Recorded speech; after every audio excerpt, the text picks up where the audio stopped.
রায় রামানন্দের কাছে গোদাবরী তীরে মহাপ্রভু জিজ্ঞাসা করছেন। কার কাছে জিজ্ঞাসা করছেন? মহা অনুভবী রায় রামানন্দ। শ্রেয় মধ্যে কোন শ্রেয় জীবের হয় সার? খুব মন দিয়ে কথাটা শুনতে হবে। মহাপ্রভু প্রশ্ন করছেন অনুভবী রায় রামানন্দের কাছে, বলছেন যে শ্রেয় মধ্যে কোন শ্রেয় জীবের হয় সার? প্রশ্নটা বোঝা গেল? মহাপ্রভু বলছেন জীবের সার মানে শ্রেয়, প্রকৃত কল্যাণ কোনটা জীবের, প্রকৃত শ্রেয় মঙ্গল কোনটা? রায় রামানন্দ উত্তর দিচ্ছেন। কি উত্তর দিচ্ছেন? কৃষ্ণ ভক্ত সঙ্গ বিনা শ্রেয় নাহি। এই কথাটা একটু হৃদয়ে লিখে নিয়ে জানাস। শ্রেয় মধ্যে জীবের কোন শ্রেয় সার? রায় কহে কৃষ্ণ ভক্ত সঙ্গ বিনা শ্রেয় নাহি। আর এগুলো সমাধান, এইগুলোই আমাদের ভালো থাকবার একমাত্র উপায়। এইগুলি জীবনে গ্রহণ করা, আর এই জাতীয় জীবন গঠন করাই হলো জীবনের পরম সার্থকতা, ঐকান্তিক মঙ্গল। তাহলে জীবের সার কোনটা, সব থেকে শ্রেষ্ঠ মঙ্গল কোনটা? কৃষ্ণ ভক্ত সঙ্গ বিনা শ্রেয় নাহি। আর যদি এই জীবনে চলার পথে কখনো শুদ্ধ কৃষ্ণ ভক্ত ভগবত ভক্তের সঙ্গ লাভ করতে পারেন, এর থেকে বড় শ্রেয় এই পৃথিবীতে আর কিছু নেই। মহাপ্রভু অনুমোদন করলেন এই কথা। আমরা এটা মনে করি তো যে শুদ্ধ ভক্তের সঙ্গ করাই জীবনের সার। সার মানেই তো বাড়ি গাড়ি অর্থবিত্ত মান সম্মানকেই বুঝেছি, এগুলি সার। এগুলি সার যদি হতো, এগুলি পেয়েও মানুষ শান্তি পেত। কিন্তু এগুলো যেখানে যত বেশি আছে যন্ত্রণা, সেখানে তত বেশি। এই জন্য ভগবান বললেন কৃষ্ণ ভক্ত সঙ্গ বিনা জীবের প্রকৃত মঙ্গল হতে পারে না। আচ্ছা, কৃষ্ণ ভক্ত সার কেন? যদি কখনো নিষ্কিঞ্চন গোবিন্দের শুদ্ধ ভক্ত সঙ্গ পান, এটা জীবনের সার কেন? ভক্ত সঙ্গ করলে কি আপনার টাকা বাড়বে, সম্মান বাড়বে, ব্যবসার উন্নতি হবে, ঘেরে মাছ বৃদ্ধি হবে? কি হয় ভক্ত সঙ্গ করলে? গতকাল বলেছিলাম, যোগীর কাছে গেলে আপনি যোগ পেয়ে যাবেন, জ্ঞানীর কাছে বারবার যাতায়াত করলে আপনি জ্ঞান পেয়ে যাবেন, আর রোগীর কাছে বারবার যাতায়াত করলে, যার রোগ আছে সো আছে, তার কাছে বারবার যাতায়াত করলে কি হবে? রোগ হবে। তেমন ভক্তের কাছে বারবার যাতায়াত করলে ভক্তি হবে। এটাই নিয়ম। যোগীর কাছে যোগ পাবেন, ভোগীর কাছে, যে ব্যক্তি খুব ভোগী তার কাছে গেলে কি কথা শুনতে পাবেন? উকিলের পাশে গিয়ে কেউ ডাক্তারের আলোচনা করে তো মামলারই কথা বলবে। ব্যবসায়ীর কাছে গেলে বাজার কত, তেলের দাম উঠলো কিনা, এই তো। আর ভক্তের কাছে গেলে কি পাবেন? ওখানে দ্বিতীয় কোনো বিষয় কথা ভক্ত বলবে না। আচ্ছা, সাধুকে, সাধু চেনবার উপায় হলো যিনি ভগবত গুণগথা ব্যতীত কোনো বিষয় কথা আলোচনা করবেন না। এই জন্য যেখানে ভগবত গুণকীর্তনই হয়, বা যার শ্রীমুখে শুধু ভগবত গুণকীর্তনই হয়, অন্য কথা হয় না, ইনি প্রকৃত ভগবত ভক্ত। আন কথা না বলিব, আন কথা না শুনিব, সকলই করিব পরমার্থ। শ্রী নরোত্তম ঠাকুর মহাশয় প্রেম ভক্তি চন্দ্রিকায় বললেন, সাধুর সঙ্গে কৃষ্ণ কথা হয়। আর সাধুর এই জন্য কৃষ্ণ ভক্ত সঙ্গ শ্রেয় কেন, মঙ্গল কেন? কারণ ভক্তের কাছে গেলে সে কোনো বিষয় কথা বলবে না, বলবে তার প্রিয় পরম ভগবানেরই কথা, নাম রূপ লীলা কথা। আর ওইগুলো শুনতে শুনতে, তার সঙ্গ করতে করতে তার ভাব আমার ভিতরে সংক্রামিত হবে। যেমন রোগীর পাশে গেলে রোগ সংক্রামিত হয়। যে ব্যক্তি খুব ক্রোধী লোকের সঙ্গ করে, তার ভিতরে ক্রোধটা সংক্রামিত হয়, হয় কি না? এই জন্য কৃষ্ণ ভক্ত সঙ্গ করতে হবে। এই জন্য যে ভক্তের সঙ্গ করতে করতে আপনার ভিতরে ভক্তি ভাবটা, ভগবানের প্রিয়তাটা আপনার ভিতরে সংক্রামিত হবে। এই জন্য জীবনে যদি ভগবত ভক্তি কেউ প্রার্থনা করতে চান, তাহলে ভগবত বিমুখ জনের সঙ্গ ত্যাগ করে ভগবত মুখী যে তার সঙ্গ করুন। জীবনে এর থেকে বড় কল্যাণকর উপদেশ আর শাস্ত্র দিয়ে যায়নি। আচ্ছা, সাধু সঙ্গ সর্বশাস্ত্রে কি বলা আছে?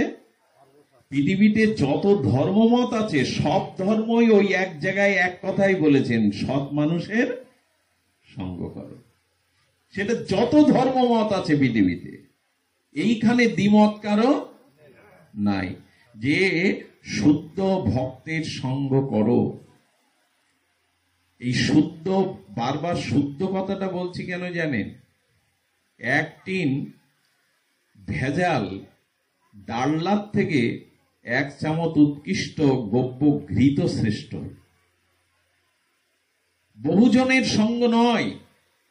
যদি ভগবানের প্রিয় ভক্ত, নিষ্কিঞ্চন, নির্মল চরিত্র, শুদ্ধ সাধু, তবে সাধু বলতে কিন্তু বাইরের পোশাক আশাক দেখেই শুধু বলা হচ্ছে না।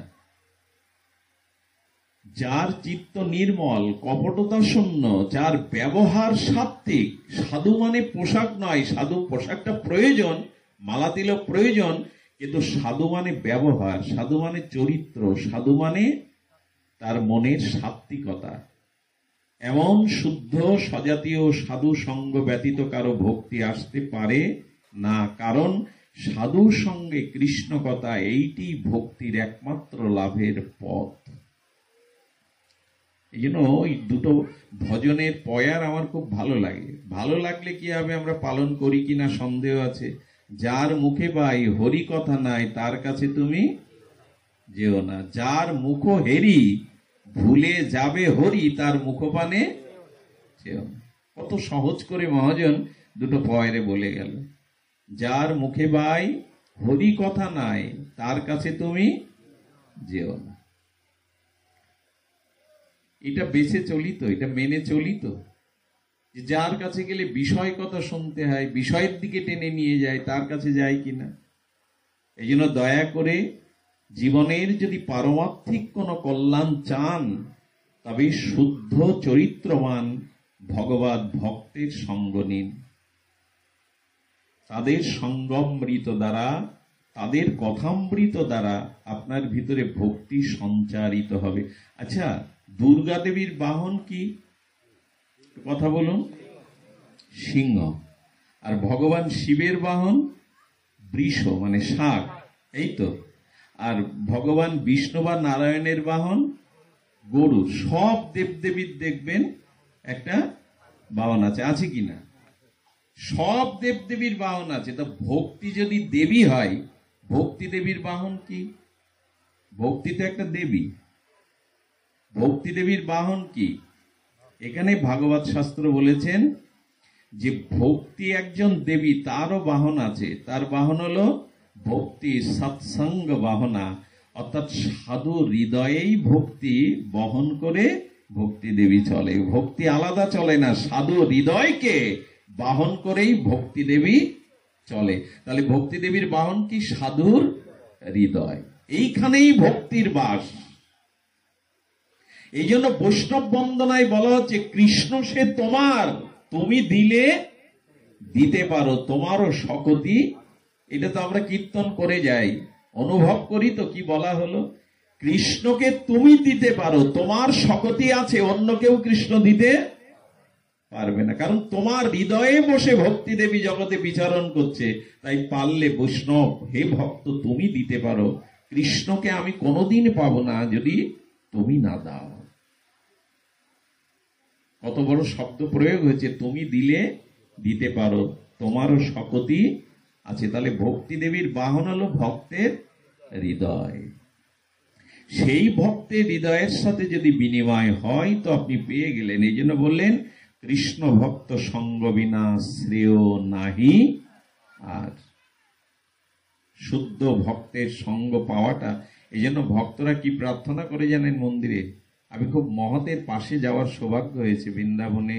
অনেক ক্ষেত্রে তাদের একটাই প্রার্থনা, সকলে উঠে তারা ভগবানের চরণে নিবেদন করে, প্রভু তোমাকে পায় আর না পায়, তোমার কোনো শুদ্ধ ভক্ত সঙ্গ যেন পায়।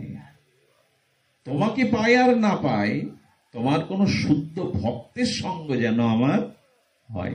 আজ পর্যন্ত ভক্ত কৃপা ব্যতীত, ভক্ত সঙ্গ ব্যতীত কেউ ভগবান লাভ করেছে? যদি একটা প্রমাণ আমার সামনে উপস্থাপন করতে পারেন, আমি আর কোনোদিন ব্যাসাসনে বসবো না। পৃথিবীতে যত ভক্ত চরিত্র আছে, সে বেদ পুরাণে, মহাভারতে, সমস্ত শ্রুতি স্মৃতি শাস্ত্রে কোন মহতের কৃপা বিনা আজ পর্যন্ত কেউ ভক্তি বা ভক্ত হয়েছে, এ দৃষ্টান্ত পৃথিবীতে দ্বিতীয় নাই। ভগবান ভগবান করে যারা ছুটে বেড়ায়, অথচ ভক্তকে উপেক্ষা করে, মহৎকে উপেক্ষা করে, এরা দুর্দশাগ্রস্ত হয়। এরা কোনোদিন ভগবান পায় না। এবং আমার আরো বলতে ইচ্ছে করে, সব হিন্দু সনাতনীর ঘরে দেবদেবী আছে, রাধা মাধব আছে, নিতাই গৌর আছে, এত বছর ধরে পূজা করছেন, গোবিন্দ সন্তুষ্ট নাই কেন আপনার প্রতি?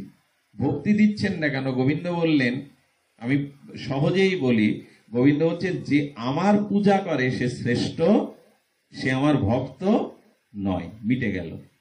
আপনি সারা জীবন ঘরে রাধা মাধবের, নিতাই গৌরের সেবা করছেন, আপনি তার ভক্ত হতে পারবেন না, কোনোদিনই স্বীকার করবে না ভগবান আপনাকে। মাতা পার্বতী ভগবান শঙ্করের কাছে জিজ্ঞাসা করছেন, প্রভু অনেক দেবদেবী আছে, কিন্তু কার উপাসনা সর্বশ্রেষ্ঠ? আরাধনানাং সর্বেশাং বিষ্ণু আরাধনাং পরম। ভগবান শিব বলছেন, যত দেবদেবী আছে সবাই ভগবানের বিভূতি অংশ, কিন্তু ভগবান কৃষ্ণ বা বিষ্ণুর উপাসনায় শ্রেষ্ঠ, কারণ তারই অংশ সমস্ত দেবদেবী, তারা আলাদা নয়।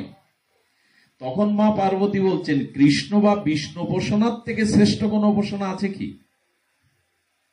প্রশ্নটা বোঝা গেল? হে প্রভু, হে শঙ্কর, আপনি বলুন, অনেক দেবদেবী উপাসনা আছে, উপাস্য আছে, কিন্তু কার উপাসনা জগতে সর্বশ্রেষ্ঠ? আরাধনানাং সর্বেশাং বিষ্ণু আরাধনাং পরম। ভগবান শঙ্কর বললেন, বিষ্ণু বা কৃষ্ণের আরাধনায় শ্রেষ্ঠ। পার্বতী আবার বলছেন, তো কৃষ্ণ আরাধনার থেকে কোন শ্রেষ্ঠ আরাধনা কি আছে? তখনই বললেন, কি বললেন? আরাধনানাং সর্বেশাং বিষ্ণু আরাধনাং পরম। আর বলছেন, তস্মাৎ পরতরং দেবী, কৃষ্ণ আরাধনার থেকে, ভগবান আরাধনার থেকে পরতত্ত্ব শ্রেষ্ঠ আর একটা আরাধনা আছেন, তদীয়নাং সমার্চনাম। যদি কৃষ্ণ ভক্তের কেউ উপাসনা করে, পূজা করে, সেই হলো জগতের সর্বশ্রেষ্ঠ।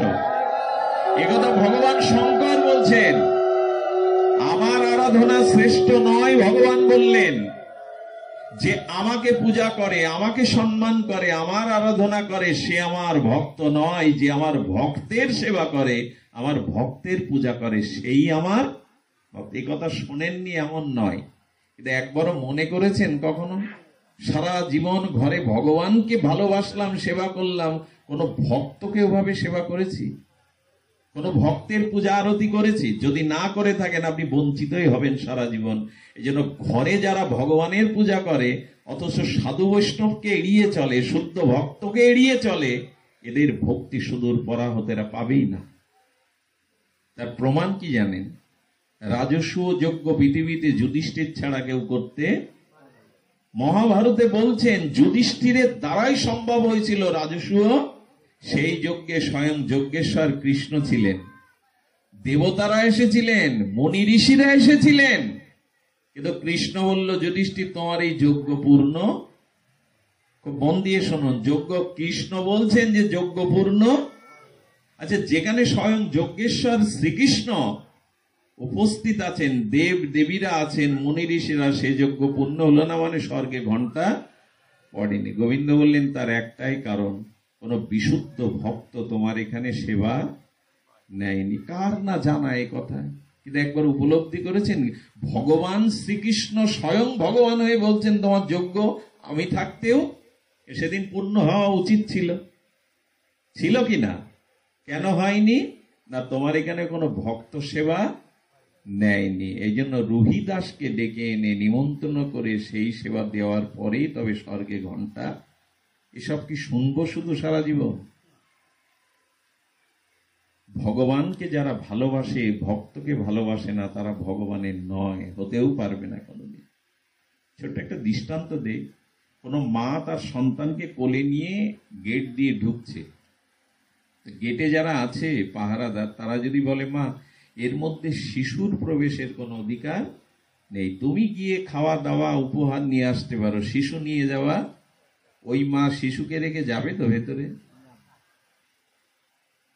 তো মা যেমন তার সন্তানকে ভালোবাসে, তাকে উপেক্ষা করে সে ভালো খাওয়া দাওয়া সম্মান পেতে ওর মধ্যে ঢুকবে না।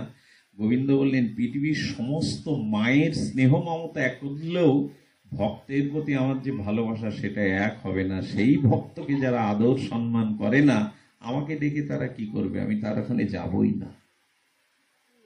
এই জন্য ভগবানের পূজা, ভগবানের সেবা, ভগবানের স্তুতির সাথে সাথে ভক্তকে মান্যতা দিন।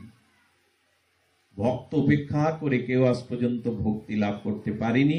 তাহলে ভক্তি লাভের উপায় বলছিলাম আমরা, উপায় কিন্তু আমরা সিদ্ধান্ত পেয়েছি, শুদ্ধ ভক্ত সেবা, শুদ্ধ ভক্ত সঙ্গ, শুদ্ধ ভক্তের অনুরাগ ব্যতীত কোনোদিন ভক্তি পাওয়া যাবে না। আচ্ছা, পিতৃভক্তি কার কাছে থাকে? অলসতা আনবেন না, ধ্যান দিয়ে শুনুন। পিতৃভক্তি কার কাছে থাকে? পিতামাতার কাছে না সন্তানের কাছে? সন্তানের কাছে। স্বামী ভক্তি স্বামীর কাছে না স্ত্রীর কাছে থাকে? স্বামী ভক্তি কার কাছে থাকে? স্ত্রীর কাছে। তো গুরু ভক্তি কার কাছে থাকে? শিষ্যের না গুরুর কাছে? শিষ্যের কাছে। তেমন ভগবত ভক্তি ভগবানের কাছে না ভক্তের কাছেই থাকে। ভগবত ভক্তিটা ভগবানের কাছে থাকে না। তার একটা দৃষ্টান্ত মহানামজি দিয়েছেন, ডাক্তার মহানব্রত ব্রহ্মচারীজি, ভগবত গঙ্গন্তরী। আচ্ছা, পদ্ম ফুলের মধ্যে মধু আছে না? আছে তো। পদ্ম ফুল সরোবরে যে পদ্ম প্রকাশিত হয়েছে ওর মধ্যে পদ্ম মধু আছে। আচ্ছা, আপনি পদ্মের থেকে মধুটা এক বিন্দু নিতে পারবেন? নিগ্রান তো।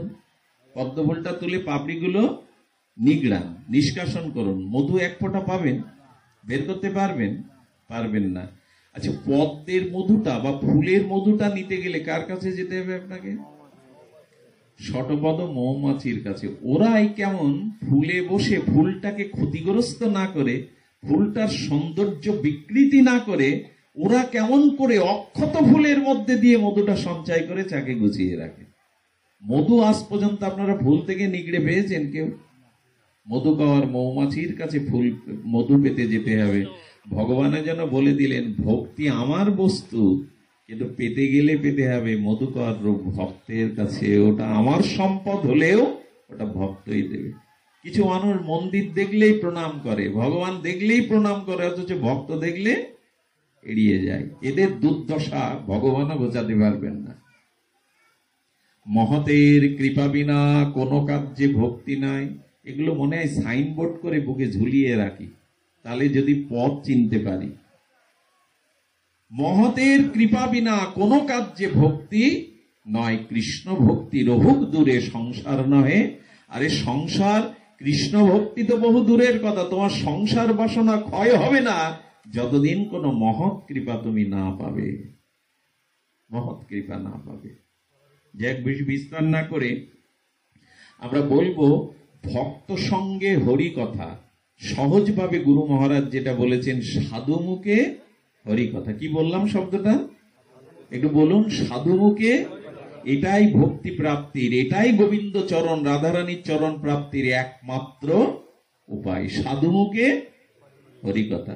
অনেকের বলে, আমার এই কথা শুনতে বসলে ঘুম আসে, ভালো লাগে না। জানবেন, বহু জন্মের অপরাধ তার চিত্তকে আক্রান্ত করে ফেলেছে। হরি কথা সাধুমুখে যতদিন রুচি না হবে, ততদিন কোনোদিনই ভক্তির লেশ আপনাকে স্পর্শ। আচ্ছা, আপনি যে এতদিন পূজা করেছেন, তীর্থ পরিভ্রমণ করেছেন, দান ধ্যান করেছেন, পাঁচালি পাঠ করেছেন, এত তীর্থ ঘুরেছেন, এত গঙ্গায় স্নান করেছেন, এগুলো ভগবান গ্রহণ করেছে কিনা বুঝবেন কি করে? উপায় আছে কি বুঝবেন?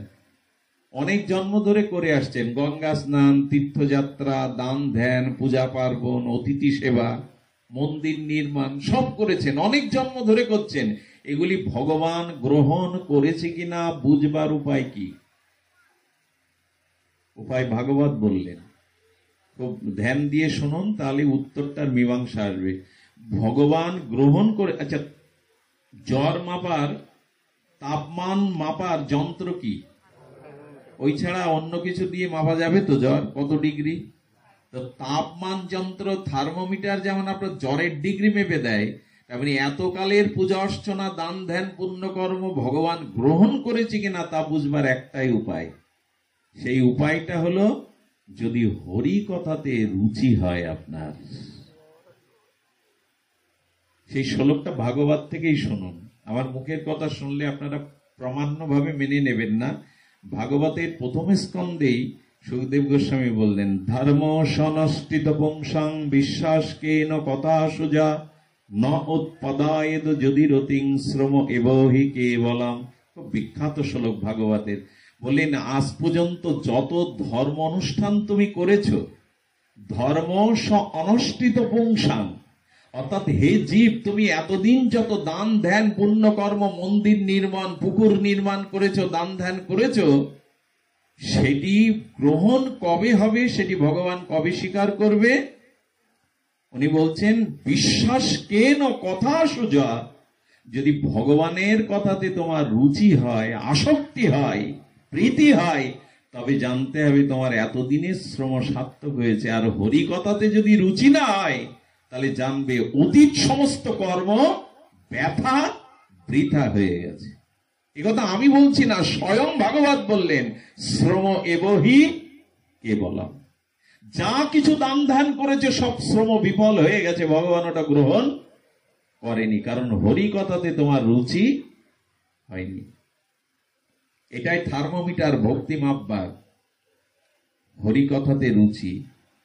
আমি অনেক জায়গায় দেখেছি যারা নামের দল, নাম কীর্তন করে, দেখবেন যেই পাঠ শুরু হয় ওখানে আর একজনও থাকে না, বাইরে গিয়ে যেই পাঠ শেষ হয় শেষ নাম গাওয়ার জন্য আবার চলে আসে। প্রায় জায়গায় দেখবেন এই দৃশ্য। দেখবেন ভগবত কথাতে যাদের রুচি নেই, জানতে হবে তারা যত পূর্ণ কর্ম দান ধ্যান করুক, সব শ্রম এবহি কেবলম। শ্রম এবহি কেবলম মানে কি? অটোমিলের তুষ দেখেছেন? অটোমিলের তুষ, ওর থেকে চাউল পাওয়ার আশায় যদি সারাদিন কেউ ঘাত প্রতিঘাত করে, চাউল পাবে তো? তার হাত পা ব্যথা হওয়া ছাড়া ওর থেকে তন্ডুল পাবে? তেমনি যা কিছু করেছে হরি কথাতে রুচি না হলে জানবেন শ্রম এবহি কেবল। একটা সুন্দরী রমণী, একে তো সুন্দর, অলংকারও পরিয়েছেন, কিন্তু গায়ে কোনো বস্ত্র দেননি, সে ধিক্কৃত হবে না পুরস্কৃত হবে? ভগবান বললেন আমার কথাতে যার রুচি হয়নি সে ওই বিবস্ত্র রমণীর মতো। সুন্দরী হলে কি হবে, অলংকার পরালে কি হবে, তার গায়ে কোনো বস্ত্র দাওনি। তা আমার কথাতে যতদিন তোমার রুচি না হবে সাধু সঙ্গে, জানবে এতদিনের পুণ্যকর্ম সব শ্রম। এই জন্য কথা শ্রবণ করুন। আচ্ছা, অর্জুনের মোহ দূর হলো কি? যজ্ঞ করে। অর্জুনের যে বিষাদ দূর হলো কি করে? ভগবানের কথা দিয়েই তো। আর পরীক্ষিতের মহারাজের যে সপ্তদিনে তার তক্ষক দংশনে অভিশাপের ভয়, মৃত্যু ভয় দূর হলো কি করে? না, আমরা এটা মেনে নিচ্ছি না কেন? সনাতন ধর্মে দেখবেন ধর্মীয় যাত্রা হলে সারা রাত জেগে 5,000 লোক মাঠে বসে থাকে, অথচ বৃন্দাবন থেকে নবদ্বীপ থেকে সারা জীবন ভজন করা, কামনা বাসনা ত্যাগ করে নিষ্কিঞ্চন সাধু হরি কথা বলতে আসলে 200-র বেশি লোক পাওয়া যায় না। এর কারণ একটাই। আমাকে একজন বলছেন, তোমাদের এই হরি কথা যদি শাস্ত্রে এইভাবে বলে থাকে, এর মহিমা যদি এরকম সুউচ্চ শিখরে থাকে, তা ভাগবত পাঠে লোক হয় না কেন? আমার মনে হয় আমাদের সাতক্ষীরা অঞ্চলের কথা বলতে পারবো না, এই জীবাধম বাংলাদেশের অনেক জায়গায় আপনাদের চরণের আশীর্বাদে গেছে, 10,000 20,000 পর্যন্ত ভাগবতী পাঠে লোক হয়। আমাদের দক্ষিণ অঞ্চল ছাড়িয়ে যদি উত্তর অঞ্চলে যান, আমি প্রতিদিন বাংলাদেশের কোনো না কোনো কোণে আপনাদের চরণ কৃপায় যাওয়ার সৌভাগ্য হয়, তাতে দেখেছি আমাদের অঞ্চলটা বাদে ভাগবত অন্যান্য অঞ্চলে আপনি কল্পনা করতে পারবেন না। মানুষ বৃষ্টিতে ভিজে রাস্তায় দাঁড়িয়ে শত শত মানুষ হরি কথা শোনার জন্য চাতকের মতো প্রতীক্ষায় থাকে, উৎকণ্ঠায় থাকে। জানি না কেন আমাদের ভাগবতের প্রতি। তবে একজন প্রশ্ন করেছিলেন, ভাগবত যদি এত মহিমান্বিত হয় তো দাদা ভাগবতে লোক হয় না কেন? উত্তর একটা জানা ছিল আমার। জানা ছিল হলো, বাজারে গিয়ে দেখবেন আলু পটল মুদিখানার দোকানে যত ভিড়, সোনার দোকানে অত ভিড়, ওইটা কেনার পুঁজি সবার থাকে না। তেমনি হরি কথা শ্রবণ করে ভক্তি লাভার মতো স্বীকৃতি সবার জীবনে থাকে না। সবার জীবনে এই সুকৃতি থাকে না। ভগবান যদি কোনো জীবকে কৃপা করবেন বলে তার দিকে দৃষ্টি দেন, তখন সেই জীবকে সাধুমুখে হরিকথা শোনার ভাগ্য দিয়ে দেন। ভগবান যখন কাউকে কৃপা করবেন বলে মনে করেন, তখন তার হৃদয়ে প্রেরণা দিয়ে। আচ্ছা, এখানে যারা এসেছেন, আমি যদি একটু প্রশ্ন করি, আপনারা এখানে এসেছেন না কেউ আপনাদের এনেছে এখানে? কেউ যদি আঙুল তুলে দাবি করতে পারেন আমি এসেছি, কথাটা ভুল। আপনি এখানে আসেননি। আজ কেউ আপনাকে কৃপা করে, করুণা করে হৃদয়ে প্রেরণা দিয়ে। আচ্ছা, এখানে যদি 120 কিলোমিটার বেগে সাইক্লোন উঠতো, ঝড় উঠতো, আসতে পারতেন? যদি বাড়িতে কোনো দুঃসংবাদ পৌঁছাতো, অ্যাক্সিডেন্ট হতো, বা আমি আসতে গিয়েও তো অ্যাক্সিডেন্টের কবলে পড়তে পারতাম। বিষয়টা হলো, এখানে আজকে কৃপা করে প্রেরণা দিয়ে আপনাকে কেউ এনেছেন সুস্থ শরীরে, আপনি আসতে পারেন না, এক পাও বাড়াতে পারেন না।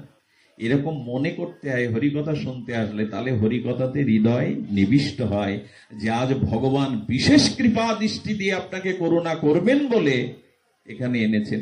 ভাগবতে অনেকের অলসতা দেখলে হৃদয়ে বড় ব্যথা জাগে, কষ্ট জাগে। কেন জানেন? কৃপাটা করবেন বলে ভগবান আপনাকে আজ এখানে এনে বসিয়েছেন, আর আপনি সেই কৃপা সামনে পেয়েও হারাচ্ছেন, তখন কষ্ট তো হবেই। আচ্ছা, আমি আপনাকে নিমন্ত্রণ করলাম, দুপুরে ডাকতেও গেলাম, আসুন, প্রসাদ হয়ে গেছে। আচ্ছা, আপনাকে নিমন্ত্রণ করলাম, ডাকতে গেলাম, আসলে অভিনন্দন করলাম, বরণ করে নিলাম, আমি আসন পেতে দিলাম, শীতল জলের গ্লাস দিলাম। এখন আসনে বসে আপনার ভাবা উচিত যে আমাকে খেতে দেবে না? এ ভাবনা আপনার কি ভাবা উচিত? আপনাকে দুটো প্রসাদ পাবেন বলেই তো নিমন্ত্রণ, আপনাকে ডেকেও এনেছেন, আসন দিয়েছেন। এখন আপনার ভাবা উচিত নয় যে আপনাকে সেই প্রসাদ দেবে কিনা? ভগবানের জন্য বললেন, সুস্থ শরীরে, সুস্থ মস্তিষ্কে আজ তোমাকে সাধুর আসরে বসে হরিকথা দান করছি, এরপরেও কেন ভাবছো যে আমার কৃপা হবে না? কৃপা করব বলেই তো এই ব্যবস্থাটা করেছি আমি। সুধীজন, এই জন্য সাধুমুখে হরিকথা শ্রবণের লালসা বাড়ান। বলেছেন, কৃষ্ণ ভক্তি যদি কেউ কিনতে চাও, কৃষ্ণ ভক্তি যদি কিনতে চাও, লৌল মূল্য মে কলম। রূপ গোস্বামী বললেন, লোভ দিয়ে কিনে নাও কৃষ্ণ ভক্তি। কৃষ্ণ ভক্তি রসভাবিতা, লৌল মূল্য মে কলম। লোভ জাগাও, কোথায় হরিকথা, কোথায় সাধু সঙ্গ। এই লোভ যদি লাগে, তাহলে তুমি কৃষ্ণ ভক্তি কিনে নিতে পারবে।